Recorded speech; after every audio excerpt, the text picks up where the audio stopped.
Tila marami po ang naalarma at nagulat dito po sa pinakabagong hakbang po ng kampo ng mga Duterte. Ito hong paglutang ni Davao City Mayor Sebastian Baste Duterte. At siya po ay lumutang ngayon at magiging prominente at dito ho sa issue po ng politika sa ating bansa. So dito ho mga kababayan ay lumilitaw na nako ngayon kanya-kanya na hong mga paninira. Ha? At kung ano-ano mga sinasabi laban po kay Mayor Baste na keso na ito raw hong ginawang ito ay parang contingency plan. O kung sakasakaling hindi raw po pala rin na makatakbo sa 2028 presidential elections, ito po si VP Sara, at kung siya po ay tuluyang ma-impeach sa dalawang kapulungan ng Kongreso at mahatulang guilty, no? Diyan po sa Senado at bilang impeachment court. So dito ho mga kababayan ay ang dami na ho no, ng mga binabanggit na kesyo pati yung itsura ho ni Mayor Baste. Na ang sinasabi kesyo parang bagong labas daw po na bilanggo sa munti. So paano raw po siya mangunguna sa sa bansa? Sabi niya sabi ho ang mga iba't iba ito mga anti-Duterte ho ito at maaaring sila po ay naalarma. Sabi Baste, the new PDP Laban president looks like a newly released prisoner from Munti. How can he lead? He doesn't look credible. Naku, birin mo yung mga ganun ho mga kababayan. So, tinitignan ho ba ang itsura ng isang tao para sa pagiging presidente? So, ibig bang sabihin, yung mga taga-subaybay natin, basta't ba'y may tato, parang hindi nakapanipaniwala. Siguro naman mga kababayan, alam nyo, iba na ho ngayon panahon ito Kung sa mga nakaraang panahon, siguro sa lolo ko at sa magulang ko, talagang kapag sinabi tato, kasi kadalasan ho mga kababayan, di ba? Kapag ikaw ay maraming tato, nako galing tong bilanggo. Noon yon. Ngayon ho hindi mga kababayan. Ultimo nakikita ko nga ho yung mga batang-bata ho, estudyante, teenager, nagpapatato. At maging yung mga artista ho, mga kababayan, meron pong tato Di po ba uso ho ito So hindi ho ito dahil sa ikaw ay may tato, ikaw na ay galing sa bilanggo. Di po ba yan? May mga ganyan ho. Mga kababayan, na mga kung ano-ano, na mga lumalabas paninira, ito ho ay tanda na may mga sabihin natin talagang naalarma po rito. Kasi nagulat ho sila biglang lumutang. Ang pinakamasaklap po rito, mga kababayan, ito pong si Mayor Baste ay kwalipikado. Sa unang-una sa edad niya ho, pagpasok po ng 2028 presidential elections, 41 anyos na po siya. Ibig sabihin kasi base po sa 1987 Constitution, ang kinakailangang edad po ng isang kandidato ay 40 anyos, 41 ho iso, pasok na. Tapos kung inyo pong matatanda sa nauna nating episode ng kahapon o isang araw, nakita niyo naman ho kung paano magsalita ito pong si Mayor Baste. Parang kopyang-kopya. Kopyang-kopya ho si dating Pangulong Rodrigo Duterte. Pati magsalita. Nakita ko rin, ngunguya-nguya rin ng chewing gum tapos yung boses ho mga kababayan, di po ba? At yung mga adlib, kung ano-ano, ay parang talaga ang tawag yan, 2.0. Talagang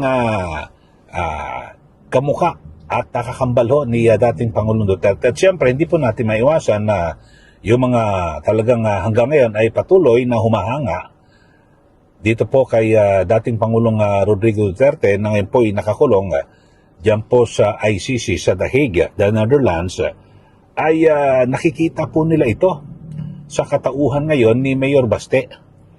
Yun ho. So talagang marami po silang nabulaga at di ba yung una kong vlog parang lumilitaw Plan B. Plan B po ito ng mga Duterte. So yun nga ho, may mga binabag ito yung sina Congressman na Tino, yung ACT Teachers Party List, yun daw ho, meron daw hong, ito, parang ang pagkaka-appoint daw ho kay Mayor Baste bilang bagong presidente ng Partido Demokratiko Pilipino o PDP, senyales daw po ito na ang pamilya Duterte ay naghahanda na po. Merong backup plan para po sa 2028 elections. Tama naman talaga. Talagang kaya lahat to maalarma. Ibig sabihin, nako, kahit pala ma-impeach ito hong si BP Sara Duterte at hindi makatakbo sa 2028, may backup eh. So yun ho. Alam nyo naman ho, itong ganitong mga pagsuporta yan, transferable yan ho yan, pwedeng mailipat ho ito eh. Di po ba? Kasi lalo't sabihin natin, yung mga sumusuporta ho, dito po kay BP Sara Duterte at kay dating Pangulong Duterte, pwedeng lumipat ho yan eh. Halimbawa, kung sakasakali lang, yan naman ng tadhana. At kung talagang pagkakaisahan ho, di ba, magkakaisa ang mga kongresista na mapa-impeach at dalhin sa Senado. At alam naman ho natin, dyan po sa Senado, bagamat sa ngayon, kung bibilangin ho natin, mahirap po makakuha ng 16. Kaya lang hindi ho natin masabi na baka biglang may manggapang ho dyan eh. Tapos may mga senador na alam naman natin, may mga nakapending ho na kaso. May mga nakaumang na kaso sa kanila na pwede hong kumbaga sa brasuhin po sila eh, na bumoto ka rito para makonvict si BP Sara Duterte. Di po ba? Siyempre, mamimili sila. Boboto ako o makukulong. Di ba? So, kasi habang nakapwesto po ang Pangulo, hanggang sa uling araw pwedeng meron po siyang gawin eh. Di po ba? So, parang gano'n, maipit. Yung makasakali lang, talaga, at least ang pinakamaganda ho rito, mga kababayan, ang pamilya Duterte, talagang sila, pinaghahandaan po nila. At talagang gusto ho nilang bumalik sa pwesto. Yan po, maliwanag na maliwanag ho yan, mga kababayan. Kaya naman, pinakamaganda ho kasi, di ba, kaya kung makakabalik ho sa pwesto, ang mga Duterte, kahit sino pa yan, si BP Sara Duterte o si Basti Duterte, ang pinaka-importante ho rito tatagpasin ba lahat ng mga mandorobo, yung mga nagnakaw po sa pondo ng bayan. Yun po ang tanong ho dyan eh. Di po ba? Siyempre, binanggit na ho ni BP Sara Duterte, hindi niya pwedeng palampasin yung mga nagsamantala sa pondo ng bayan. At ito pong si Mayor Baste kahapon, nakita niyo naman yung atake niya ho kay Pangulong Marcos Jr. at sa Marcos Jr. administration, matindi ho. Talagang ako, yung obserbasyon ko lang ho, mga kababayan, mukhang mas matindi ho ito kay BP Sara Duterte. Di po ba? At baka mas matindi pa ho ito kay dating Pangulong Duterte, ito pong si Baste. Na kung saan, magaling din ho magsalita Kung nyo pong titingnan ho talagang pag hinahanay-hanay niya yung kanyang mga sinasabi, di ba, talagang kopyang-kopya po yung tatay. At talagang mukhang sanay at batikan ho, veterano na rin po sa politika. Yun po yung nakikita ho natin. So, yun nga ho, marami yung nagsasabi, may malinaw ho na may plan B. Oo naman. Sabi raw po ni Tinyo. So, pinapakita raw siguro na kabado raw ang kampo ng mga Duterte na maaaring ma-impeach. Hindi po. Ako naman, sabi ho ni Tinyo, pagpapakita raw ito na kabado ang mga Duterte. Kasi meron daw plan B. Sa aking pananaw ho, mga kababayan, hindi ito pagpapakita na kinakaban po ang kampo nila ng Duterte. Kasi, alam nyo sa politika, hindi ho pwedeng kung kailan ka nandun, doon ka lang kikilos. Alam ba, kung sakasakali, ito, usapan lang, na-impeach na. Tsaka lang sila doon gagawa. Hindi po. Ito, galawang ito, veterano. Mga kababayan, alam nyo, yung kanilang tatay, si dating Pangulong Duterte, itinuturing po itong genius na politiko. Magaling ho at talagang paparating pa lang. Ito ang tama ho, mga kababayan. Kumbaga sa paparating pa lang ang bagyo o kalamidad, nakahanda ka na. So ito ang ginagawa ho, mga kababayan, ng mga Duterte. Kung sakasakali, malayo pa ho diyan pa lang sa House of Representatives Hindi pa nga natin alam kung makakakuha pa ng bilang yan sa plenaryo ng 106 o 1/3 para maisampa sa Senado. At wala pa rin ho nakakaalam sa Senado kung biglang magpalito ng liderato ang Senado o kaya naman ay mananatili na yung buo, yung siyam ho na mga senador ay talagang ito yung mga solid na mga Duterte, manatili po sila sa pwesto at baka madagdagan pa. Kasi ang computation ko dyan mga kababayan, yung siyam na senador, talagang solid. So hindi na agad makakuha ng 16 yung mayorya sa Senado.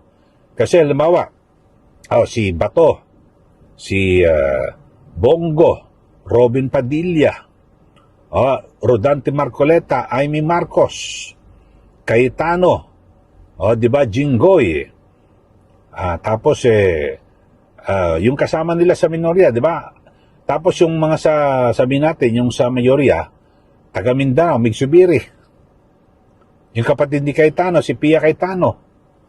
Di ba? Yung kapatid ni Jinggoy, si Senator JB. So, may hirapan humakaw. Bias siya sa ganyan, sa galawan ho nila. Kaya lang, ang maganda ho rito, veteran move.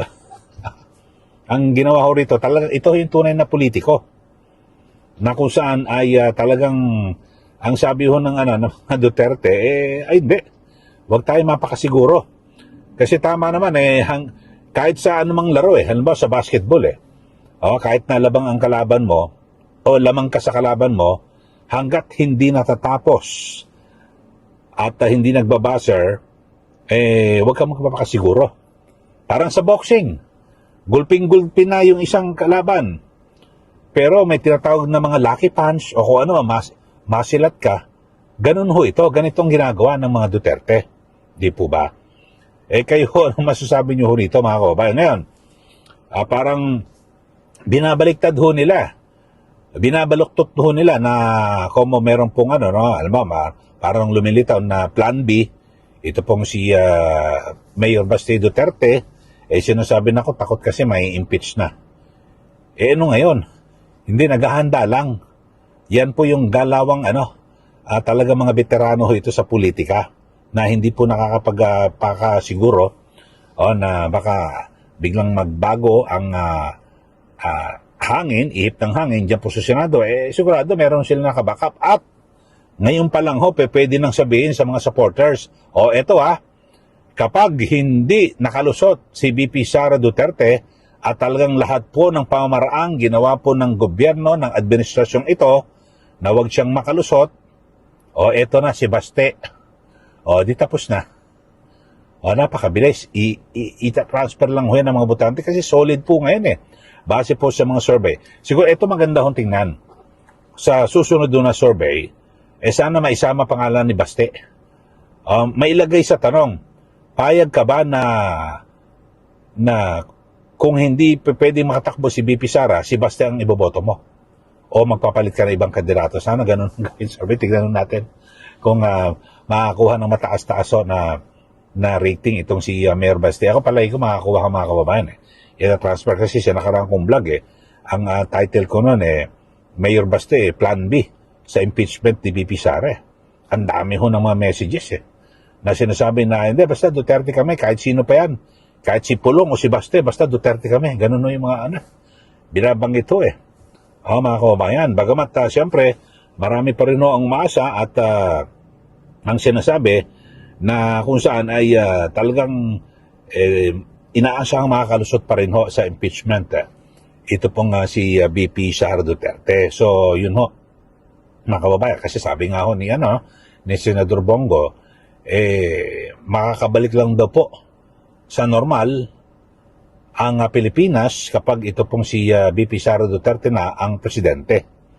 Yan po yung kanyang binabanggit ito sa kanyang talumpati sa founding event ng Rage Coalition.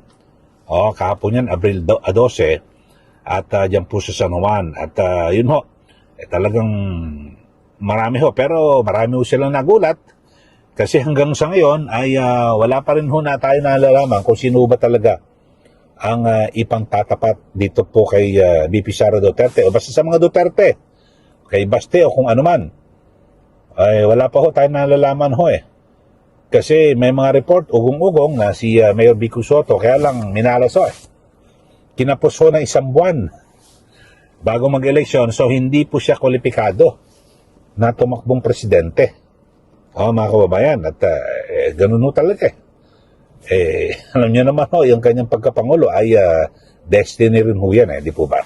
Okay, sige, magbigay na po kayo ng comment at ngayon, si Mayor Baste, sinisiraan na po.